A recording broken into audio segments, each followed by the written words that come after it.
안녕하세요. 토요미스테리 디바제시카입니다. 여러분의 구독은 저에게 큰 힘이 됩니다. 1977년 1월 3일 오후 11시 반이었습니다. 당시 일본 도쿄의 미나토구의 한 식당에서는 직원들을 위한 숙소를 마련해서 그들이 함께 지낼 수 있는 공간을 제공했었죠. 그리고 그날은 식당 아르바이트를 마치고 직원들이 함께 숙소로 귀가하던 길이었습니다. 종업원 6명은요, 담소를 나누면서 어두운 밤거리를 지나고 있던 중 시나가와역 근처에 스포츠랜드라는 어떤 지점을 지나게 되는데요. 이때 스포츠랜드 앞 공중전화 부스에 누군가 두고 간 콜라병 하나를 발견합니다.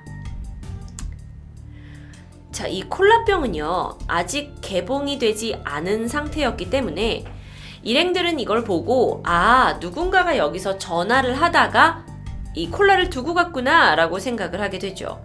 게다가 뜯지도 않은 새 것이었어요. 일행들은요, 새해부터 너무나 운이 좋다고 하면서 이 공짜 콜라를 집어서 숙소로 가지고 옵니다. 그리고 일행 중에 가장 막내였던 당시 16살의 고등학생 A군에게 콜라를 건네게 되죠. 새벽 1시였습니다. 잠들기 직전에 갑자기 목이 마르던 A군은 아까 형들에게 받았던 콜라를 생각하게 되죠. 그리고 그 콜라를 개봉해서 마시게 되는데요. 이후 A군은 황급히 싱크대로 가서 입에 머금고 있는 콜라를 뱉어냅니다. 콜라에서 이상한 맛이 느껴졌기 때문이에요. 썩었나? 콜라가 썩을 수도 있나요? 그는 일단 수돗물로 입을 헹궜습니다. 하지만 얼마 지나지 않아 A군은 의식불명 상태가 되어 쓰러졌습니다. 급히 병원으로 이송했지만 곧 사망합니다. 사인은 다름 아닌 청산가리에 의한 중독사였어요. 그런데 이게 다가 아닙니다. 사건 바로 다음 날이었던 1월 4일 오전 8시 15분 A군 일행이 콜라를 주운 공중전화 부스에서 북쪽으로 600여 미터 떨어진 고속도로에서 작업부로 일하고 있던 46살 남성 B씨의 시신이 발견되었습니다. 그는 당시 거품을 물고 쓰러져 있었는데요. 남성의 사인은 A군과 마찬가지로 청산가리 중독이었어요. 그런데 특이한 점이 있었습니다. 쓰러진 B씨의 주변에서 콜라병이 발견된 거죠. 이후의 조사를 통해서 B씨도 공중전화에서 콜라를 주워서 가져와서 마시고 나서는 청산가리 중독에 의해 사망한 것으로 밝혀졌습니다. 같은 날 이 스포츠센터 앞 공중전화에서 북쪽이 아닌 다른 방향으로 600m 정도 떨어진 시나가와구 상점의 공중전화에서 또 다른 청산가리 콜라가 놓여있던 것을 근처 상점 주인의 아들이 발견합니다. 사실 아들이요, 이 주워온 콜라를 집에 와서 개봉하게 되었는데요. 이 내용물 안을 봤더니 이 위에 색깔이 조금 달라서 그는 이상하다고 생각을 했습니다. 하지만 사실 그때 당시에는 그렇게 크게 개의치 않았죠. 그는 학교에 갔다 와서 이 콜라를 마실 생각이었습니다. 그리고 집에 두고 나갔죠. 다행히 앞선 2개의 사건이 발생하고 나서 경찰들이 지역을 방문하게 됐고 이 콜라병이 이 집에 있다는 것을 발견하고 그는 죽음을 피할 수 있었습니다. 경찰이 이 콜라 속의 내용물을 조사해본 결과 그 속에는 무려 치사량의 60배가 넘는 엄청난 양의 청산가리가 검출되었고 사람들을 경악하게 했죠. 그런데요, 사실 첫 번째 사건이 일어나기 불과 50분 전에 또 다른 범행 위기를 벗어난 사람이 있었습니다. 이 스포츠랜드 앞에 공중전화 부스에 콜라가 발견됐었잖아요. 그런데 여기서 전화를 하고 있던 D씨는 바닥에 콜라병이 새거가 떨어져 있는 것을 발견했어요. 미리요. 공짜잖아요. 너무 반가운 마음에 그가 획 하고 집어들었는데 이때 용기 입구에서 콜라가 조금 새어나왔고 그게 손에 묻게 됩니다. 그래서 그걸 살짝 혀로 핥았죠? 근데 콜라에서 쓴맛이 강하게 났고 이걸 이상하다고 생각한 D씨는 콜라를 그냥 원래 있던 자리에 다시 내려놨어요. 그리고 이걸 후에 왔던 그 레스토랑에서 일하던 일행들이 가져가서 A씨에게 줬고 그가 사망하게 된 겁니다. 경찰은요, A씨와 B씨 사망 사건을 청산가리를 넣은 콜라를 이용한 독살로 범행 수법이 같았고, 그리고 이 600m를 간격으로 두고 공중전화 부스에 놓여져 있었다라는 점을 바탕으로 해서 이건 동일범의 소행입니다 라고 생각하게 되었습니다. 그리고 수사를 시작했죠. 일대 주민들에게요, 이 독극물 살인 사건이 있었습니다 라고 알리면서 혹시 주변에 이제 의심스러운 물건이 놓여져 있거나 아니면 콜라 같은 거를 절대 공짜로 주더라도 마시지 말라라고 경고를 하고 혹시나 있으면 신고해달라고 선전하기 시작합니다. 그러면서 경찰은요, 콜라를 많이 이제 소비하게 되는 젊은이들, 당시만 하더라도 또는 청산 화합물을 입수하기 쉬운 그 도장업이나 가공업자들을 위주로 수색합니다. 이쯤 되면 밝혀질 만도 한데요. 콜라에다가 청산가리를 넣는 것은 그렇게 일반인들이 하는 일은 아니었으니까요. 그런데 물증이 부족했어요. 범인을 목격한 사람도 없었습니다. 수사는 난항을 겪게 됩니다. 그로부터 6주 정도 지난 2월 13일 오전 6시 20분입니다. 이번엔 오사카에 있는 39살 회사원 C씨가 출근하던 도중 담배를 사기 위해 근처 술집에 방문했죠. 그리고 술집 앞에 있는 공중전화 옆에서 아직 개봉하지 않은 콜라를 발견합니다. 마침 갈증이 나던 차였어요. 그래서 그걸 뚜껑을 열어서 단숨에 들이마셨고 다시 회사로 발길을 돌립니다. 하지만 그는 몇 발자국 걷지도 못한 채 바로 손이 떨렸고 오한을 느끼면서 급히 회사 동료를 불러서 병원으로 이송됐죠. 이 콜라에도 역시 청산가리가 들어있었습니다. 다행히 C씨는 목숨을 건졌어요. 그런데 그가 퇴원한 다음 날 경찰이 추가 조사를 하기 위해 그의 집을 방문하게 되었는데 경찰이 발견한 건 부엌 가스관 호스를 끊어서 얼굴에 비닐봉투를 쓴 채 자살해 있는 C씨였습니다. 이 콜라를 마시고 증상을 보여서 겨우 병원에서 살아났는데 집에 가보니까 자살한 거예요. 유서는 없었습니다. 하지만 사건이 일어난 후에 내가 도쿄에서 청산가리 콜라에 대한 사건을 내가 이야기를 들었는데도 불구하고 내가 부주의해서 콜라를 마셨고 주변 사람들한테 이런 사실을 알려서 너무도 수치스럽다라는 이야기를 가족한테 했다고 하는데요. 그가 그래서 이제 이런 수치스러움 때문에 자살을 한 것으로 추정이 되고 있는데 사실 이게 쉽게 이해가 되지 않죠.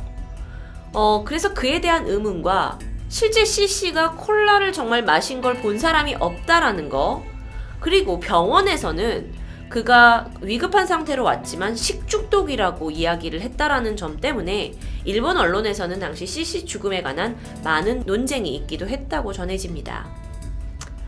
어쨌든 세 번째 사건이 발생한 바로 다음 날 2월 14일입니다. 2월 14일 발렌타인데이네요. 도쿄역에 있는 지하상가에서 43세의 어느 회사 사장님이 저기 지하철역 쪽에 있는 계단에서 봉투 하나를 발견해요. 근데 그 봉투 안을 봤더니 40개의 초콜릿이 들어있습니다. 정말 누가 두고 갔는지도 모르겠고 덩그러니 봉투 하나만 놓여져 있는데 거기에 쪽지가 남겨져 있어요.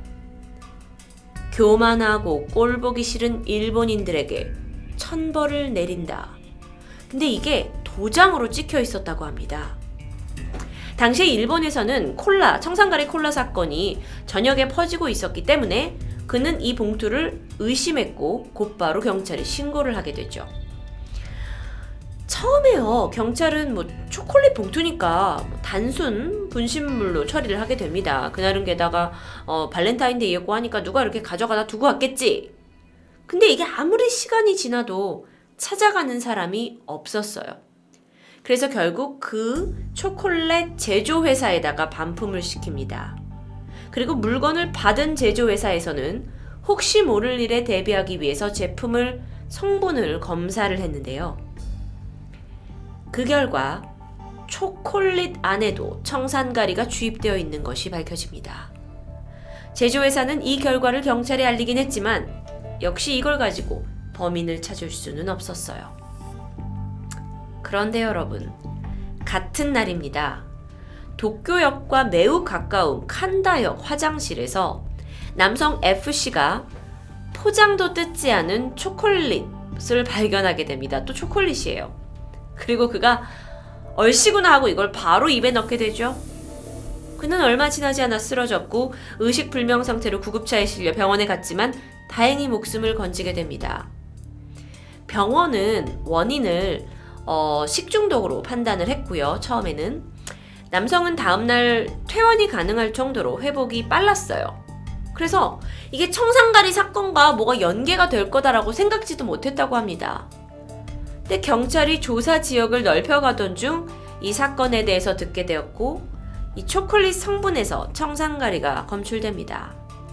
아니, 이 청산가리 초콜릿이 이렇게 2번이나 발견이 되니까 경찰은 이제 이 일대를 다시 조사하게 됩니다. 왜냐면 여러분 생각해보세요. 우리도 물론 어딘가를 가다가 봉지도 뜯지 않은 초콜릿바 같은 거 발견할 수 있고 배가 고프면 그걸 뜯어서 먹을 수도 있습니다. 그런데 거기 만약에 독극물이 들어있다면, 그리고 그는 독극물을 넣은 사람은 과연 왜 이걸 했을까요? 경찰은 이걸 꼭 밝혀내야 했어요. 그런데요. 사실 사건이 있었던 2월 14일 그 이전에도요. 도쿄역에 초콜릿이 든 가방이 여간에 놓여 있었던 걸 봤다라는 다수의 증언을 확보하게 되죠. 그러니까 이걸 범인이 2월 14일 이전부터 누군가 이 독이 든 초콜릿을 가져가기를 기다리고 있었다라는 뜻이 됩니다. 자, 여러 지역에서 일어나고 있는 콜라 청산가리 그리고 초콜릿 청산가리, 이 모든 사건들이 범인이 같은 사람일 가능성을 높게 보고 계속해서 수사를 합니다. 하지만 더 이상의 증언도 목격자도 없어서 수사는 다시 미궁 속으로 빠지게 되죠. 범인은요, 독사를 목적으로 음식물에다가 독을 타서 불특정 인물이 이 콜라 또는 초콜릿을 가져갈 수 있게 배치해두었습니다. 즉 무슨 얘기냐면 그가 진짜 해하고자 하는 사람이 누가 될지 모른다는 거죠. 당시 일본 언론과 사회학자들은 버려진 콜라를 주워서 마신다라는 건 대상이 대부분 좀 재정적으로 어렵거나 경제적인 여유가 없는 사람들일 수 있는데, 도대체 뭐 때문에 범인이 그 사람들을 상대로 이런 일을 벌이는지 도저히 동기를 알 수 없다고 말합니다. 그리고 이런 식의 무차별, 무목적의 살인사건이 당시 그 일본 사회에서 버블 경제가 붕괴하면서 사회적으로 막 불안하고 욕구 불만해서 그냥 너 죽어! 하면서 불특정 다수에게 나온 사건이 아닐까 분석합니다. 이 당시 일본에서 250ml 병 콜라를 주로 이렇게 자판기에서 판매하고 있었다고 해요. 하지만 이 사건을 계기로 무인으로 운영되고 있는 자판기 콜라를 사먹는 사람의 수가 대폭 줄어듭니다. 불안한 거죠. 더 이상 콜라를 사먹지 않게 됐어요. 자판기에서는요. 또한 제조사 차원에서도 이런 사건이 다시 일어나는 걸 방지하기 위해서 이때 이후에 한 번 따면 원래 상태로 방지할 수 없는 캔 용기를 주로 사용하게 되었다고 합니다. 이건 캔이 아니고 이제 바틀인데 원래 이런 상태로 되어 있었는데 여기 안에다 주입을 하고 뚜껑을 그냥 닫아가지고 새 것처럼 보였던 거죠. 그 다음부터는 캔 용기로 바꿨다고 하는데요. 안타깝게도 경찰의 계속된 수사에도 불구하고 범인의 윤곽조차 제대로 파악하지 못했고 결국 1992년 이 사건은 공소시효 만료로 영원히 미제 사건으로 남게 됩니다. 그리고 지금까지도 이 사건은 일본의 3대 독극물 미제 사건으로 불리고 있죠. 토요미스테리 디바제시카였습니다. 아래의 영상을 클릭하시면 또 다른 영상들을 보실 수 있습니다. 감사합니다.